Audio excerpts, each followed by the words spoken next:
Hello students, welcome to Tanglishwadi channel. நான் தான் உங்கள் தங்கிலீஷ்வாதி பேசுகிறேன். ஸோ இன்றைக்கி இந்த வீடியோவில் நாம் மாஸ் கம்யூனிகேஷனில் 10வது லெசன் த ரேடியோ ஸ்டேஷன் அதை பற்றி இப்போ நம்ம பார்க்க போகிறோம். Have you ever visited a radio station? If you haven't, let us find out how it is. You may be familiar with conducted tours. If you have visited some place of tourist important like Taj Mahal in Agra or Qutub Minar in Delhi. There are guides who take you around and explain. So, let's go on a conducted tour of a radio station. The building of a radio station as such may look like any other public building. The offices are also like any other office. In this lesson, you will learn all about a radio station and how it works. So, என்ன சொல்கிறாங்கன்னா, நீங்கள் எப்போயாவது radio station பார்த்துருக்கீங்களா, இல்லை அங்கே போயிருக்கீங்களா? So அந்த வாய்ப்பு அதிக பேருக்கு கிடச்சிருக்காது. அதை பற்றி யாருக்கும் அவ்வளோவா தெரியவும் தெரியாது. நாம் டூருக்கு நிறைய போயிருக்கலாம், நிறைய ஊருங்களுக்கெல்லாம் போயிருக்கலாம், நிறைய புராண இடங்கள் எல்லாம் பார்த்துருக்கலாம், ஆஃபீஸஸ் எல்லாம் பார்த்துருக்கலாம். ஆனால் ரேடியோ ஸ்டேஷன் பார்த்திங்கனாக்கா அதுவும் ஒரு கட்டடம் மாதிரி தான் இருக்குது. ஆஃபீஸ் சாதாரண ஆஃபீஸ் மாதிரி தான், பில்டிங் மாதிரி தான் இருக்கும். ஆனால் அதில் நிறைய பலதரப்பட்ட விஷயங்கள் எல்லாமே இருக்கும் அப்படின்னு சொல்கிறாங்க. வாங்க இன்றைக்கி இந்த வீடியோவில் இந்த லெசனில் நாம் அந்த டீட்டெயில்ஸ் எல்லாம் தெரிஞ்சுப்போம். First, radio station. In a radio station, there are basically three different wings. They are program wings, engineering wings, and administration wings. While the first two wings are responsible for running a radio station's broadcast, the administrative wing provides all the supports that it requires for the functioning of station. So என்ன சொல்கிறாங்கனாக்கா, ஒரு radio station அதில் பார்த்திங்கன்னா 3 வகையான விங்குனாக்கா டிபார்ட்மெண்ட்டுன்னு அர்த்தம். இந்த இடத்துல 3 வகையான department இருக்குது. என்னென்ன டிபார்ட்மெண்ட்னாக்கா, programme wing, engineering wing, administration wing. முதல் 2 விங்கு, ப்ரோக்ராம் விங்கும் இன்ஜினியரிங் விங்கும் பார்த்திங்கனாக்கா ரேடியோலேருந்து ஒளிபரப்புகிறாங்கல்ல, நிறைய ப்ரோக்ராம்ஸு, பாடல்கள், நியூஸு, இந்த மாதிரி விஷயங்கள் எல்லாமே ஒளிபரப்புகிறாங்கல்ல, அதுக்கு வந்து யூஸ் ஆகுது இந்த டிபார்ட்மெண்ட்டு. அட்மினிஸ்ட்ரேட்டிவ் விங், கடைசி விங் பார்த்திங்கனாக்கா இந்த ஒளிபரப்புறதுக்கு உண்டான எல்லா விஷயங்களுக்கும் சப்போர்ட்டிவாக இருக்கிறதே பார்த்திங்கனாக்கா இந்த அட்மினிஸ்ட்ரேஷன் விங். ஸோ இது ரொம்ப முக்கியமான ஒரு டிபார்ட்மெண்ட்டாக இருக்குது ரேடியோ ஸ்டேஷனில். அதில் first radio station. The moment one mentions the word radio studio, you may think of good sound. You may also think of a photo studio with which most of you are familiar, or a film studio, which you imagine to be a special area for shooting. A photo studio is a room which is made exclusively for taking pictures. It has certain continuous suitable for taking photographs. The room generally is dark, has plenty of artificial lights, which are powerful. It is suitable for the purpose of taking photographs. There may be curtains and pictures or scenery as background.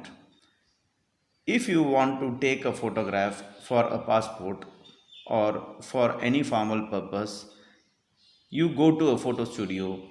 In a studio, the visual scenery is appropriate. என்ன சொல்கிறாங்கனாக்கா, radio studio அப்படிங்கிற அந்த வேர்டை கேள்விப்பட்ட உடனே நாம் எதை பற்றி நினைப்போம்னாக்கா, நமக்கு ஃபோட்டோ ஸ்டூடியோ பற்றி ஒரு ஞாபகம் வரும். ஃபோட்டோ ஸ்டூடியோ நம்ம எல்லோரும் போய் நம்ம பாஸ்போர்ட் சைஸ் ஃபோட்டோ இல்லாட்டி ஏதோ ஃபேமிலி ஃபோட்டோ எல்லாமே எடுக்கிறதுக்காக ஃபோட்டோ ஸ்டூடியோ போயிருப்போம். அங்கே பார்த்திங்கனாக்கா உங்களுக்கு ஒரு ரூம் இருக்கும். அந்த ரூம் பார்த்திங்கனாக்கா டார்க் ரூம்னு சொல்லுவாங்க. டார்க் ரூம் மாதிரி இருக்கும். அங்கே வெறும் லைட்டு மட்டும்தான் தெரியும், மற்ற எந்த ஒரு வெளிச்சமும் இருக்காது. ஸோ அது ஃபோக்கஸ்க்காக இருக்கும். ஆர்டிஃபிஷியல் லைட்ஸ் நிறைய இருக்கும் அதில். அப்புறம் பார்த்திங்கனாக்கா பொதுவாக அந்த ரூம் வந்து இருட்டாக இருக்கும். அப்படி பார்த்திங்கனாக்கா இந்த ரூமில் வந்து நான் ஏன் அப்படி இருக்காங்கனாக்கா, அந்த நம்ம எடுக்கிற ஃபோட்டோ அந்த சப்ஜெக்ட் வந்து கரெக்டாக தெரியறதுக்காக இந்த மாதிரி எடுக்கிறாங்க. ஸோ இந்த மாதிரி விஷயத்துக்கு நம்ம வந்து ஒரு விஷுவல் சீனரிக்காக இந்த ஃபோட்டோ ஸ்டூடியோவுக்கு நம்ம போயிருப்போம் அப்படின்னு சொல்கிறாங்க. But how does a radio studio look like? Let us see. ஆனால் இந்த ரேடியோ ஸ்டூடியோ எப்படி தெரியுது வாங்க அதை பற்றி நம்ம பார்ப்போம்னு சொல்கிறாங்க. There is a table and a microphone. The room has just one door, which is not very easy to open as it is very heavy. Before one enters this room, there is a small enclosed place which has another heavy door. The empty space is called the sound lock, which prevents unnecessary sounds from entering the studio. Note that we have used the term unnecessary outside song. Suppose we record sound in an ordinary classroom, office room, or a drawing room. What would be the result? You would hear the traffic noise from the outside and the sound of the old fans on the ceiling. You would also hear birds chirping or dog barking.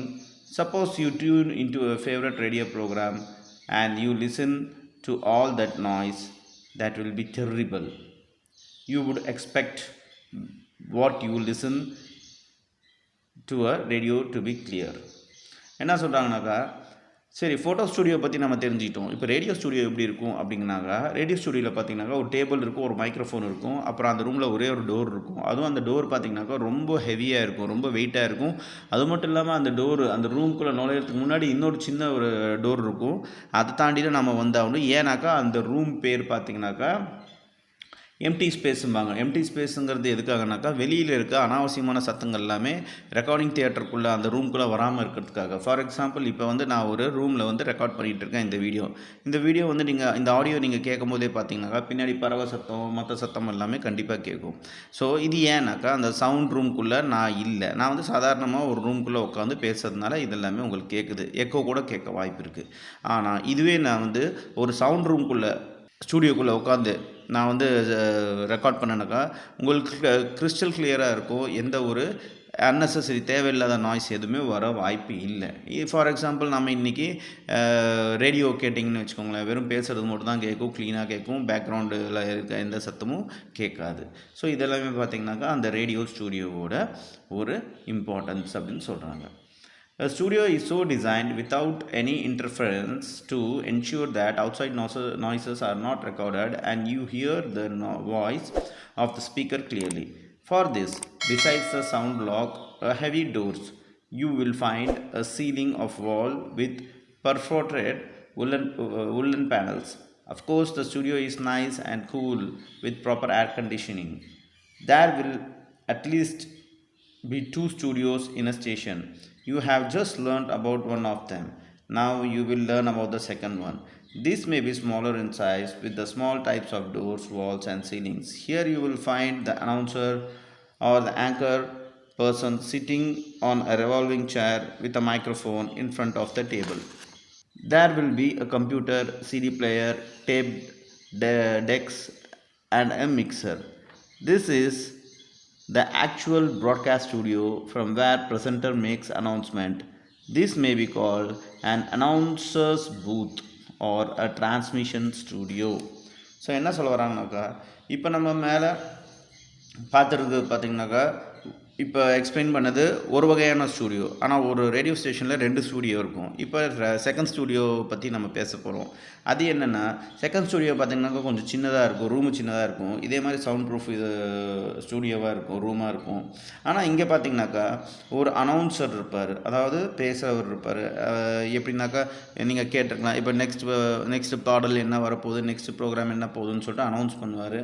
அவருக்காக தான் இந்த room. அவருக்கு பேர் ஆங்கர்னு கூட சொல்லலாம், ஓகேவா, ப்ரெசென்டர்னு கூட சொல்லலாம், ப்ரோக்ராம் ப்ரெசென்டர்ஸ் கூட சொல்லலாம். அந்த ரூமில் பார்த்தீங்கன்னாக்கா ஒரு சேர் இருக்கும், ஒரு டேபிள் இருக்கும், ஒரு மைக்ரோஃபோன் இருக்கும் டேபிள் மேலே. அப்புறம் பார்த்திங்கன்னா ஒரு கம்ப்யூட்டர் இருக்கும், சிடி பிளேயர்ஸ் இருக்கும், டேப் டெஸ்க் இருக்கும், அப்புறம் மிக்சர்னாக்கா இந்த இடத்துல என்ன அர்த்தம்னாக்கா சவுண்டு மிக்சிங்க்குன்ட்டு ஒரு இன்ஸ்ட்ருமெண்ட் இருக்குது, அந்த மிக்சர் அப்படின்னு சொல்கிறாங்க, ஓகேவா. ஸோ இந்த ரூம் எதுக்காக யூஸ் பண்ணப்படுதுனாக்கா ப்ராட்காஸ்டிங்காக யூஸ் பண்ணுறாங்க அந்த அனௌன்சரு இல்லாட்டி ஆங்கர், சரிங்களா.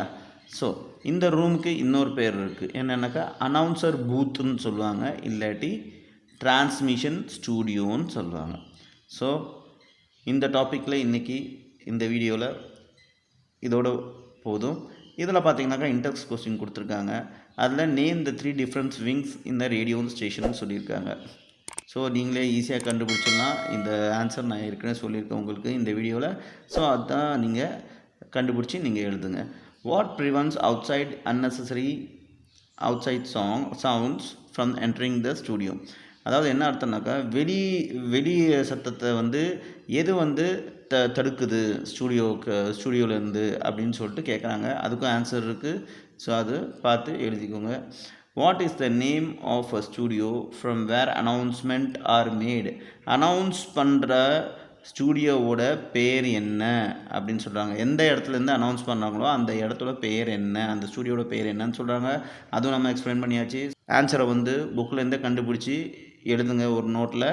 முடிஞ்சால் கமெண்ட்ஸில் வந்து நீங்கள் கொஸ்டினோட ஆன்சரை வந்து அனுப்பிச்சி விடுங்க. பார்ப்போம் எத்தனை பேர் கரெக்டாக கண்டுபிடிக்கிறீங்கன்ட்டு. ரொம்ப ஈஸி, இது ஒன்றும் கஷ்டமான விஷயம் இல்லை.